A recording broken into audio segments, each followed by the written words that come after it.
नमस्कार, मैं हूं आशीष चित्रांशी और आप देख रहे हैं द न्यूज लॉन्चर। उत्तराखंड की राजधानी देहरादून की सड़कों का जो नजारा था और आज के बाद अगले 5 दिन के लिए हरीश रावत उत्तराखंड के हरदा ने जो कार्यक्रम जारी किया है, अगले 5 दिन भारतीय जनता पार्टी की सरकार सो नहीं पाएगी। रात की नींद उड़ जाएगी और ठंडक की सुबह पसीनों से तरबतर नजर आएंगे। आज तो कम से कम पसीने में लथपथ थे ही। पुष्कर धामी मुख्यमंत्री उत्तराखंड के, एक छोटे से राज्य के मुख्यमंत्री, और राजधानी की सड़कों पर जब उस उत्तराखंड का आम आदमी उतर आया, जनसैलाब उतर आया, तो मुख्यमंत्री कितना डरपोक निकला। आप कल्पना करिए, उत्तराखंड की सड़कों पर हजारों पुलिस वाले जो ना त्रिपुरा के उस बच्चे को बचा पाए, जो ना अंकिता को बचा पाए, जो उत्तराखंड में बढ़ते हुए अपराध को बेबसी से देखते हैं, वही वर्दीधारी आज उत्तराखंड की जनता को रोकने के लिए उतरे हुए थे। सड़कें पटी पड़ी थी इनसे, लेकिन जनसैलाब ऐसा था कि पुलिस पस्त थी। राजधानी की सड़कों पर भयंकर बवाल हुआ। हजारों पब्लिक और पुलिस आमने सामने, सीधी भिड़ंत। ये जनसैलाब ऐसा था। इस जनसैलाब को अभी हम आपको दिखाते हैं। देख करके जो सिस्टम है ना साहब का, सिस्टम, मोदी का सिस्टम, सिस्टम से सब होता है, वो सिस्टम हिल गया है। और मैं उस बात को पिछले 5 दिन से कह रहा हूं, आज भी रिपीट करूंगा। मुझे लगता है कि देवभूमि, कई बार मैं भी कहता था इस बात को कि देवभूमि हम कहते हैं और दैत्यों का वहां पर विचरण हो रहा है। इसी देवभूमि से दैत्यों के ताबूत में आखिरी कील ठुकेगी, जिस तरह से वहां पर आम जन खड़े हो रहे हैं। सभी पॉलिटिकल पार्टी शामिल है, छोटे से बड़ी सभी पॉलिटिकल पार्टी शामिल है। लेकिन यह आंदोलन राजनीतिक दलों की अगुवाई में नहीं है। इसकी सबसे बड़ी खूबी यही है, यूएसपी यही है। किसी राजनीतिक दल की अगुवाई में नहीं, इसे नागरिक संगठन, सामाजिक संगठन लीड कर रहे हैं। उत्तराखंड महिला मंच, मानवाधिकारवादी संगठन, ये सब के सब इसको अगुवाई दे रहे हैं। लाइए हेमंत अत्री जी को, स्वागत है हेमंत भाई। सीधा विजुअल पे चलते हैं भैया, पहला विजुअल प्ले करिए। पहला ये, हाँ, पहले ट्वीट पे आइए। चलिए ट्वीट पे आ गए। अंकिता भंडारी हत्याकांड की सीबीआई जांच कराने की मांग को लेकर कांग्रेस पार्टी द्वारा राज्य भर में चलाए जा रहे आंदोलन के तहत हरिद्वार लोकसभा की विधानसभाओं में मेरा पद यात्रा का कार्यक्रम। हरीश रावत, उत्तराखंड के सबसे बुजुर्ग नेता हरीश रावत, खुद पदयात्रा कार्यक्रम में शामिल होने जा रहे हैं और पूरा कार्यक्रम जारी किया है अगले 5 दिनों का। कार्यक्रम दिखा दीजिए जरा, कार्यक्रम नहीं, इसको फुल कर दीजिए तो बहुत अच्छा होगा, लोग देख भी पाए, हमको नहीं देखे, कार्यक्रम देखें। 4 तारीख हरिद्वार 1:30 बजे, बीएचईएल रानीपुर 3 बजे। ये आज का था, आज का हो गया 4। 5 तारीख को झबरेड़ा 1 बजे, मंगलौर 3 बजे।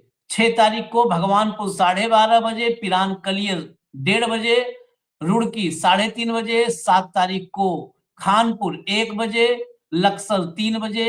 8 तारीख को हरिद्वार ग्रामीण 1 बजे, ज्वालापुर 3 बजे, और 9 तारीख को ऋषिकेश 1 बजे, डोईवाला 3 बजे।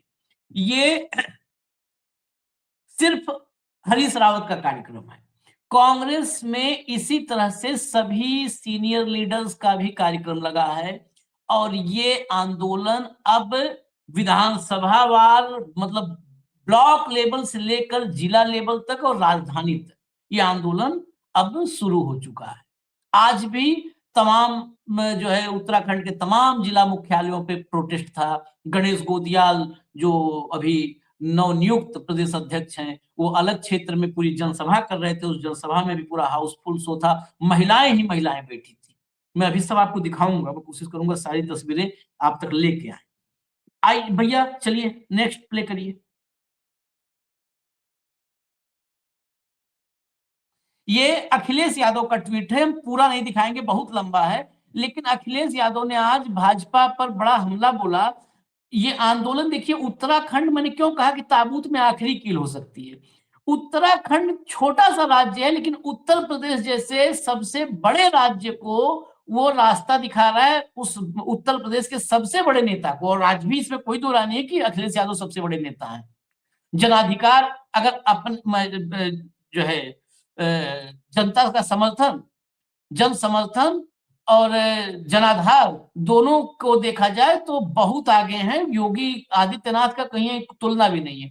ये देखिए, उत्तराखंड की बेटी के लिए सड़कों पर न्याय की मांग रहा है उत्तराखंड। ये जो है पहला शुरुआत ही ट्वीट का वहां से किया। मैं यही दिखाने के लिए लाया था कि उत्तराखंड में लोग सड़कों पर हैं। आज ये बात अखिलेश कह रहे हैं, उत्तराखंड में सड़कों पर लोग हैं।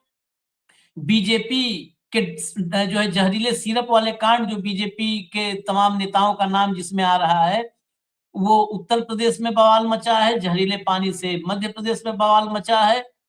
दिल्ली में प्रदूषण का बवाल है, राजस्थान में अरावली का बवाल है, गुजरात में जो है अब वहां पर भी अब जहरीला पानी वहां पर भी एंटर कर चुका है। तो सब जगह बवाल है, जहां जहां डबल इंजन है वहां वहां बवाल है, दमन है। ये अखिलेश बता रहे हैं। और वहां भी अंकिता भंडारी केस सबसे ऊपर है। इसीलिए मैंने कहा कि शायद ये ताबूत में आखिरी कील हो। अब चलिए विजुअल्स पे आ जाइए। विजुअल्स पे आइए। विजुअल्स, पहला विजुअल प्ले करिए।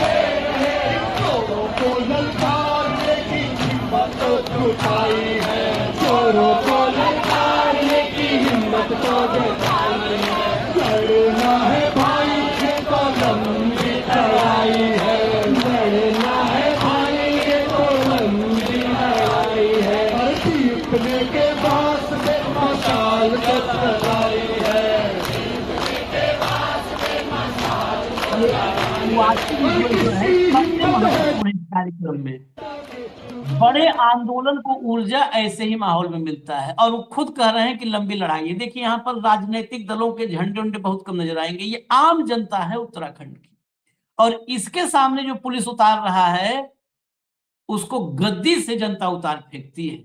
ऐसे लोगों को ये आम जनता है। आप हेमंत भाई देख लीजिए, यहाँ पे कोई पुलिस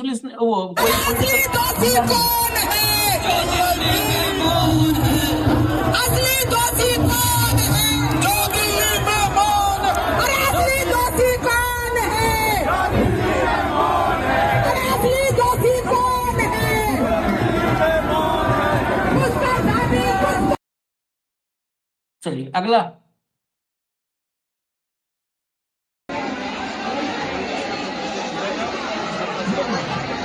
वो जो काफिले अलग अलग रास्तों से देहरादून में घुस रहे थे, नारा गाना बजाना, ये पुलिस देखिए आप जरा, ऐसे लग रहा है कि जैसे चीन और पाकिस्तान की सीमा पर तैनाती हुई हो।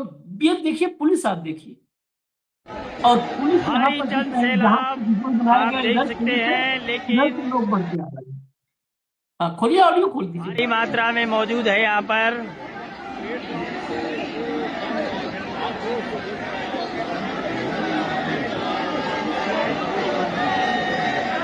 बैरिकेडिंग लगी है इनके पीछे, और पीछे बैरिकेडिंग लगी है। बैरिकेडिंग के इस तरफ, ये देखिए बैरिकेडिंग पे बैठे हुए हैं।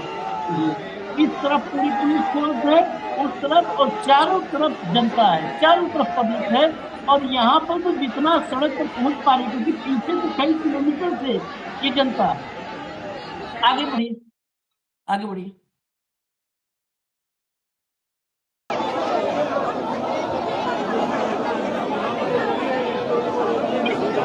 ये भी पुलिस वाला ही है पूरा, क्योंकि 1.5 किलोमीटर तक जनता पहुंच गई थी। 2 किलोमीटर पहले बैरिकेडिंग लगाई गई थी, लेकिन वहां भी बहुत हद तक कामयाबी नहीं मिली।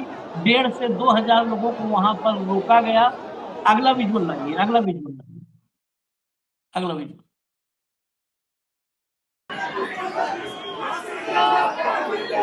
इतिहास गवाह है उत्तराखंड का।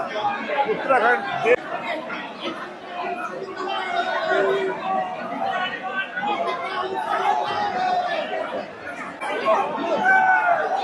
यहाँ पर भिड़ंत भी हुई है। ये जो आप देख रहे हैं यहाँ पर भिड़ंत भी हुई है पुलिस और जनता के बीच में। पुलिस जबरन रोक रही थी और जनता इतनी थी कि वो पुलिस के औकात से बाहर थी। लेकिन उत्तराखंड में, देहरादून में इतनी पुलिस, मैं करीब 12-14 साल हो गया होगा उत्तराखंड की राजनीति को देखते हुए। इतनी पुलिस एक साथ उत्तराखंड के लोगों को रोकने के लिए सड़कों पर मैंने कभी देखी नहीं, जितनी पुलिस आज है। इसमें टुकड़ों में जो लोग अगुवाई कर रहे थे उनको कहीं कहीं दाएं बाएं से लेकर के जो है हिरासत में लेने की भी कोशिश हुई है। तो ये देखिए विजन पटेल, धामी, ये अभी बड़े ऊंचे ऊंचे जगहों पर लगे हुए जो है बैनर उखाड़े जा रहे हैं। सत्ताकाली हस्र न हो। ये देखिए बकायदे मटका उटका लिए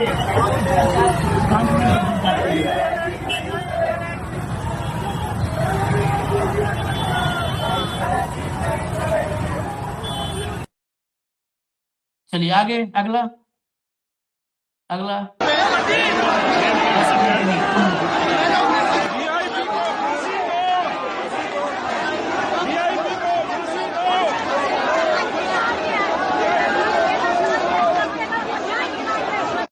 बैरिकेडिंग में भी बैठ चुके हैं, लेकिन बैरिकेडिंग के बाहर ये दिखेगा जो मंजर है, जो तस्वीरें हैं वो आपको दिखा रहे हैं। ये देखिएगा एक बार पुनः पुलिस के साथ तीखी नोक झोंक और जो आंदोलनकारी हैं वो आगे बढ़ना चाहते हैं, लेकिन पुलिस उन्हें रोकती हुई। चलिए आगे अगला बस 1 मिनट और, ये विजुअल्स जरूरी है। यही देहरादून से दिखा रहे हैं जहां आज सर्वदलीय ये जो आप देख रहे हैं जन आक्रोश रैली है। सीएम आवास कूच करने की मंशा, लेकिन पुलिस ने हाथी बड़कला जो पुलिस चौकी है वहां पर आंदोलनकारियों को रोक लिया है। और ये देखिएगा कैसी धक्का मुक्की हुई है। ये देखिएगा आमने सामने हो चुकी है। ये तमाम जितने भी आंदोलनकारी हैं इन्हें देखिएगा आप, यूकेडी के कार्यकर्ता हाथ में झंडा लेकर और तमाम सर्वदलीय जो संगठन है वो सभी जो है सीएम आवास कूच करने के लिए आगे की ओर बढ़ रहे हैं। और पुलिस से देखिएगा तीखी नोक झोंक जनता नजर आ रही है। कोई यहाँ पर हिंसा पर नहीं उतारू हुई है इतनी पुलिस के बावजूद। उसकी वजह मैं आपको आगे बताऊंगा। ये निर्देश जारी हुआ था कि जनता में कोई भी व्यक्ति हिंसक कोई जो है कृत्य नहीं करेगा। अगर किसी के मन में हो तो इसे आंदोलन में शामिल न हो। ये पहले ऐलान हो चुका था। ये देखिए ये गणेश गोदियाल का कार्यक्रम था और जो कांग्रेस के नए अभी अध्यक्ष हैं, इस कार्यक्रम में देखिए भीड़ देखिए। ये देहरादून से बाहर का कार्यक्रम था और इस कार्यक्रम में मतलब हाउसफुल पूरा कार्यक्रम था। ये कार्यक्रम हुआ है रुद्रप्रयाग के ग्राम तैला सिलगढ़ में। ये देखिए पूरी रैली, वहां पर जनसभा थी। आगे बढ़िए श्रीनगर दिखाइए। श्रीनगर हेमंत जी कह रहे थे कि और जगहों पे क्या हुआ, श्रीनगर की तस्वीर दिखाइए। ऑडियो बंद कर दीजिएगा श्रीनगर की तस्वीर में। ये श्रीनगर का है। श्रीनगर में ये पदयात्रा निकली। यहाँ भी गणेश गोदियाल यहाँ भी पहुंचे थे और इसमें बस हम इसलिए ऑडियो बंद कर रखे हैं क्योंकि नीचे म्यूजिक वगैरह लगाया है। ये देखिए पूरा हाउसफुल था। यहाँ भी सड़कें पूरी भरी हुई थी श्रीनगर की। चलिए अब हो गया। मैं एक अभी बाद में इस कार्यक्रम के आखिर में, क्योंकि उसको हम सुनवा चुके हैं तो बाद में सुनवाएंगे। हाँ चलिए ये सुनवा दीजिए।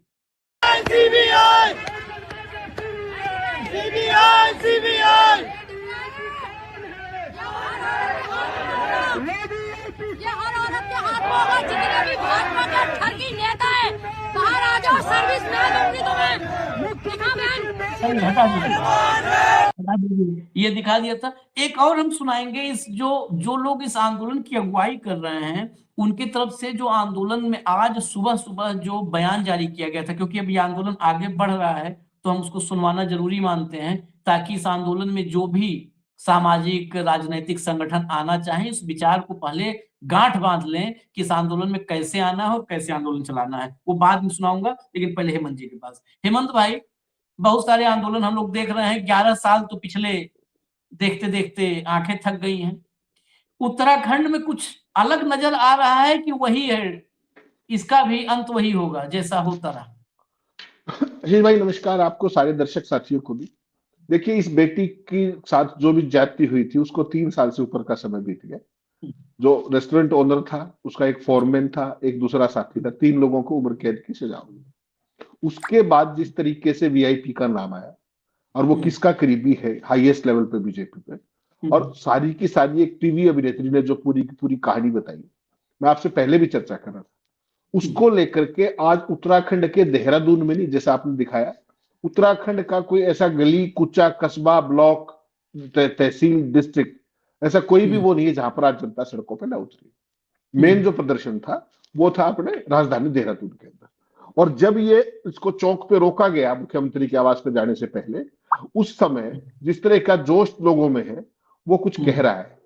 जो जिस तरीके की लोग बढ़े, तीखी नोक-झोंक हुई, गर्मा गर्म बहस हुई, जोरदार प्रदर्शन हुआ, ये सारा दिलाराम चौक पर हुआ वहां पर। और उसके रास्ते में लगे जितने सीएम के और ये प्रधानमंत्री जी के वो लगे हुए थे, जो बैनर पोस्टर जो भी ये सुबह शाम तक प्रचार करते हैं, वो सारे फाड़ डाले लोगों ने। तो सरकार बेसिकली ये कह रही है लगातार, जब से ये 7-8 दिन से बात चली है, सरकार का इशारा है कि ना कोई वीआईपी था और ना कोई सीबीआई जांच होगी। अब तक इनका ये रुख है। मेरा आशीष भाई फिर वही एक सवाल है कि अगर कोई वीआईपी नहीं था या था, इसकी जांच कराने में क्या आपत्ति है? हो जाए जांच भाई, कहीं से कोई बात आई। अभी तक तो वीआईपी का जिक्र तो देखिए 2022 में जब वो कांड हुआ था, तब से अब तक लगातार वीआईपी का नाम आया है। कौन था इसका खुलासा सार्वजनिक तौर पे अब हुआ है। जिस दिन से उस टीवी अभिनेत्री ने वो खुलासा किया, उसके बाद से वो गायब। मध्य प्रदेश, उत्तराखंड सरकार के एक आध मंत्री ने इसके बीच बचाव करने की कोशिश की, लेकिन सवालों का जवाब वो नहीं दे पाए। असलियत क्या है कि जांच कराने में तो किसी को आपत्ति होनी भी क्यों चाहिए। उत्तराखंड हाईकोर्ट ने पहले सीबीआई इंक्वायरी की बात मना की थी, अब नया नाम सामने आया है। क्या पहली बात तो यह कि भारतीय जनता पार्टी की जो सरकार है, दावी सरकार, उसको स्वतः स्फूर्त इसकी सीबीआई जांच नहीं करा लेनी चाहिए थी? सीबीआई तो मोदी जी की है, कोई दिक्कत वाली बात तो है। कम से कम लोगों को उस तरीके की चीज ना हो कि भाई शक ज्यादा पुख्ता हो। सरकार नहीं करा रही तो उत्तराखंड हाईकोर्ट करा लेता, वो भी नहीं करा रहे। जब नहीं करा रहे तो आप उत्तराखंड का हाल देख लीजिए। भाई दिक्कत पता है क्या है, इस देश में 2019 के बाद और उससे पहले भी एक आध स्टेट के अंदर जो पॉपुलर परसेप्शन था, जो जिस भी तरीके का, वो सरकार को एक बात समझ में आ गई कि तुम्हें वोट लोगों से तो मिलने ही नहीं, तुमने तो खेल कुछ और करना है। वो चाहे ज्ञानेश गुप्ता के सौजन्य से हो, पहले राजीव अग्रवाल के सौजन्य से हो, डेटा मैनिपुलेशन के सौजन्य से हो, 10,000 रुपए चुनाव से पहले देने के उससे हो, बेरोजगारों को 2 महीने भत्ता देने से हो। आपने देखा असम के अंदर एडवांस, जैसे जो महाराष्ट्र में किया था ना, आपको याद होगा कि दिवाली से पहले महिलाओं को स्पेशल लड़की बहना का 2 महीने का एडवांस दे दिया था। तो जो आपके लोकप्रिय हेमंता बिस्वा शर्मा है, उन्होंने भी कल घोषणा कर दी है कि हम एडवांस देंगे महिलाओं को। तो अगलों को एक बात समझ में आएगी कि जब 5 किलो अनाज, 10,000 रुपए, Gyanesh Gupta, SIR, data manipulation, उन सारे चीजों से काम चल रहा है, तो जनता घूमती रहेगी, क्या फर्क पड़ता है? आपको ये मॉडल सेम नहीं दिखता? जिस तरीके से पूरा उत्तराखंड आज सड़कों पर दिखा, पूरा उत्तराखंड, हल्द्वानी का आपने दिखा दिया, तमाम उनका राजधानी का दिखा दिया, तमाम जगह का दिखा दिया। उसके बावजूद अगर सरकार के कानों पर जू नहीं देगी रही, फिर ये लोकतंत्र का है? फिर तो सीधा सा मतलब है कि तुमने हमें वोट नहीं दिया, हम अपने हिसाब से चुन के आए, हम अपने हिसाब से सरकार चलाएंगे।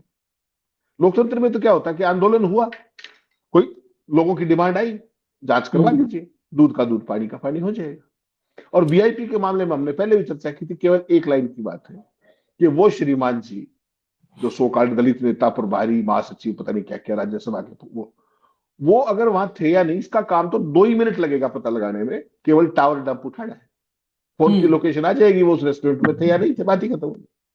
तो वो कराने में भी क्या समस्या है आपको? हेमंत भाई जारी कर देना चाहिए कि पब्लिक देख ले, लो खत्म कराओ। तो सब कुछ आपके पास है, उसके बावजूद भी ऐसी क्या आफत है कि पूरी सरकार और भारतीय जनता पार्टी, जो अपने आप को दुनिया की सबसे बड़ी पार्टी कहती है, उसकी साख को दांव पे लगा दिया आपने। और एक बात मत भूलिएगा, पूरी दुनिया के अंदर हिंदुओं के ठेकेदार आपसे बड़ा कोई ठेकेदार नहीं पूरी दुनिया के। मोहन भागवत नंबर 1, उसके बाद नरेंद्र मोदी 2, उनसे बड़ा तो कोई हिंदुओं का ठेकेदार है नहीं। तो ये अंकिता भंडारी कौन थी? ये भी तो एक हिंदू की बेटी थी, है? पूरा उत्तराखंड सड़कों पे है। तो फिर कौन से हिंदुओं के रक्षक हो आप तो बेटी बचाओ बेटी पढ़ाओ वाले थे। वो मंत्री, इनका जो मंत्री का हस्बैंड था, वो बिहार की महिलाओं का रेट बता रहा था, 20 से 25 हजार में शादी हो जाती है, महिलाएं मिल जाती है। बेटी बचाने से चले थे और वहां तक पहुंचा दिया इन्होंने सारा काम। मेरी उससे चिंता अगली है, अगर उत्तराखंड में, जैसे हम परसों भी जब बात कर रहे थे, अगर ये स्थिति कहीं पर लैंड ऑर्डर की स्थिति बिगड़ गई, उसका जिम्मेदार कौन होगा? आपको पता कितना भयंकर ठंड है वहां पर उत्तराखंड के अंदर इस समय, कई जिलों में माइनस टेम्परेचर है। उसके बावजूद भी जिस तरीके का आज जोश लोगों के अंदर था और जिस तरीके का रोष लोगों के अंदर था, ये अंकिता भंडारी का मामला नहीं है, वो तो बेचारी चलेगी। जो वहां की बहु बेटियां ओवरऑल जो है, उनमें जिस तरीके का खौफ है कि एक मृतका को, एक हिंदू थी वो भी, उस मृतका को अगर न्याय आप 3 साल बाद भी नहीं दिला पा रहे, वीआईपी इंपॉर्टेंट हो गया, जनता इंपॉर्टेंट नहीं है, जनभावना इंपॉर्टेंट नहीं। तो इसके पीछे आपको देखना पड़ेगा कि इसके पीछे सोच क्या है कि तुमसे जो होता है वो कर लो, तुम्हारी वोट से हम जीते नहीं। धामी साहब तो खुद हार गए थे चुनाव, याद ही होगा आपको, जबरदस्ती सीएम बनाया उसको, मोदी जी की पर्ची से आए। चुनाव हारने के बाद सर्विंग चीफ मिनिस्टर चुनाव हारा खुद का, उसके बावजूद उसको सीएम बनाया गया, बाई इलेक्शन में वो जीत गया है। तो उसको क्या प्रभाव पड़ी है जन भावनाओं की? पूरे देश में कुछ भी होता रहे। मैं आपसे एक साधारण सवाल पूछ रहा हूं, अंकिता बेचारी 3 साल के बाद भी उसके असली, उसको न्याय नहीं मिल, वो नहीं, जो असली हत्यारा उसका जो भी है, जिस कारण से जो हुई, उसको वो नहीं हो पा रहा। इंदौर के अंदर 15 लोग मर गए, वो भी सारे हिंदू थे, क्या हुआ? जो आपका कुंभ था, वो जो मरे थे वो कौन थे? वो भी हिंदू थे। जो दिल्ली रेलवे स्टेशन पे जो था, जो भगदड़ बची थी, वो कौन थे? फिर कौन से हिंदुओं के रक्षक को, यही बता दो। अंकिता भंडारी की रक्षा आप नहीं कर पाए, किससे नहीं कर पाए? अपने ही वीआईपी से। सैकड़ों हजारों करोड़ रुपया लगा दिया कुंभ में, वहां भगदड़ में मर गए, नई दिल्ली स्टेशन पे मर गए। फिर अभी इंदौर के अंदर आपने देख लिया, पेयजल, विश्व गुरु, स्मार्ट सिटी, स्वच्छ शहर, फिर आप कर क्या रहे हो? और ये हिंदू ही सड़कों पे है, जो सड़क पे थे जितने भी, उसमें से 98-99% हिंदू होंगे, ये मान के चलिए।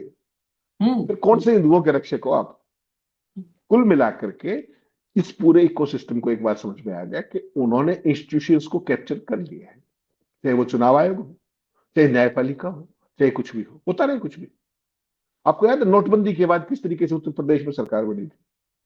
आपको याद है किस तरीके से पूरे देश में लॉकडाउन के बाद बिहार में सरकार बनी थी? सबसे ज्यादा पलायन कहां से हुआ था? कितने लाख लोग सड़कों पे थे अपनी जान की खतरे में डाल करके, उसके बाद भी सरकार बनी थी। 2019 में भी सरकार बनी, 24 में भी सरकार बनी। ये सामान्य है क्या? नोटबंदी कर दो तो भी कोई फर्क नहीं पड़ता। तो इन लोगों को ये समझ में आया हुआ है कि कर लीजिए जो करना है। महाराष्ट्र में बढ़ा के बट सरकार बना ली, बिहार में घटा के बना ली, वो एक्सपेरिमेंट पूरे देश में लागू कर रहे, एसआईआर करा रहे। इधर यहाँ उत्तराखंड में पैदल है, वहां बंगाल में देख लीजिए, सारा बंगाल सड़कों पे। कर लीजिए क्या करेंगे। इसलिए जो आप बात कहते हैं मैं उसको बार बार दोहराता हूं कि जो एसिड टेस्ट है इस देश की सियासत का, लोकतंत्र का, वो बंगाल में हो जाएगा इस बार। उत्तराखंड में अगले साल चुनाव है। अगर ये मोमेंटम कायम रहता है, आपने कभी देखा कि इतना बड़ा आंदोलन हो जाए और सरकार के कानों पे जू ना रहेगी? उसका इकलौता कारण ये है कि लोगों की वोटों से चुनाव नहीं जीतते। लेकिन उत्तराखंड पूरे देश को एक नई राह दिखा रहा है। आप देखिए, पूरे उत्तराखंड की पुलिस आज देहरादून में लगा रखी थी। पूरे उत्तराखंड की पुलिस थी, हजारों हजार।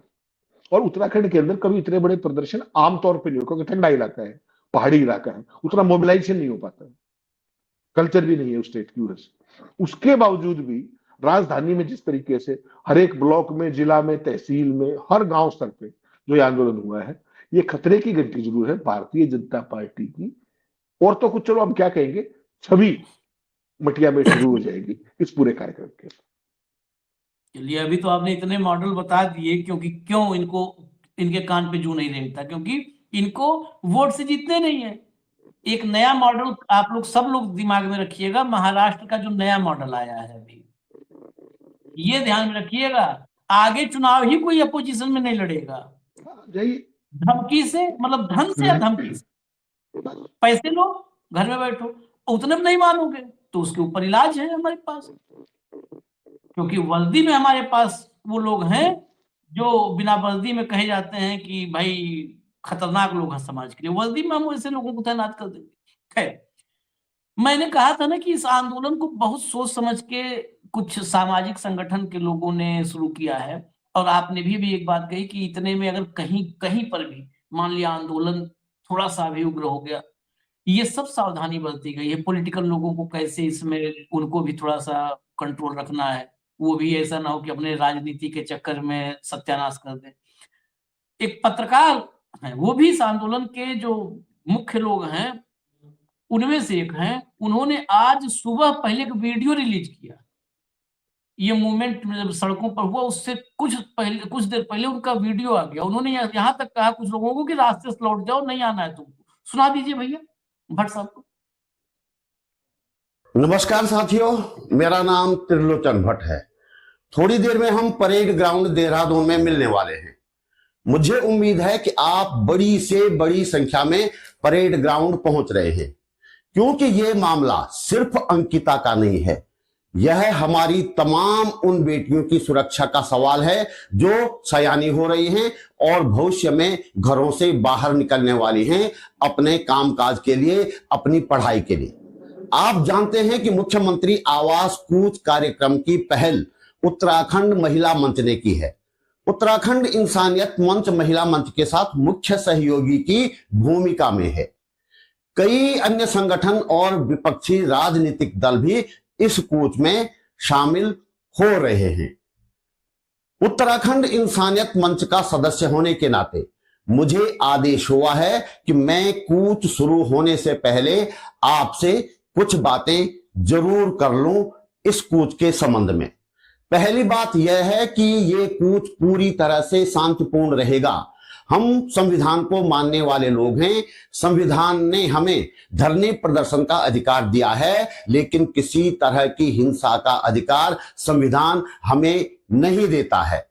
यदि कोई भी व्यक्ति या संगठन इस इरादे से कूच में शामिल होने के लिए आ रहा है कि वे हुड़दंग करेंगे या पत्थर फेंकेंगे, तो आपसे अनुरोध है कि आप रास्ते से ही वापस लौट जाएं या कूच में शामिल होने का अपना जो इरादा आपने बनाया है उसे छोड़ दें, क्योंकि इस कूच में छोटी सी चूक भी पूरे आंदोलन को तहस नहस कर देगी। इसलिए साथियों, सावधान रहें, सतर्क रहें, हर स्थिति में शांति बनाए रखें और सत्ताधारियों को कड़ा संदेश देने में हमारा सहयोग करें। आप अपने संगठन या राजनीतिक दल का बैनर लेकर इस कूच में शामिल हो सकते हैं, लेकिन झंडे डंडे और अलग से लाउड स्पीकर की इजाजत नहीं दी जाएगी। धन्यवाद। ये कितना क्लियर है। आंदोलन चलाने के लिए क्लियरिटी जरूरी है। आंदोलन का क्या अंजाम होगा हम नहीं जानते हेमंत भाई, लेकिन ये क्लियरिटी जरूरी है। आप अपना डंडा झंडा नहीं लाएंगे, बैनर लाएंगे, बैनर लेके आइए, बैनर ला करके सामने हो जाइए। हिंसा नहीं करेंगे। आप इस बात को गौर कीजिए, बहुत अच्छे से आंदोलन को शेप दिया गया है, क्योंकि आंदोलनों को खत्म करने का सबसे बड़ा हथियार पिछले काफी वक्त से पता है क्या चल रहा है? एक पत्थर कहीं से आ जाएगा, आंदोलन खत्म। एक पत्थर आ जाएगा, ये पहले से अलर्ट है।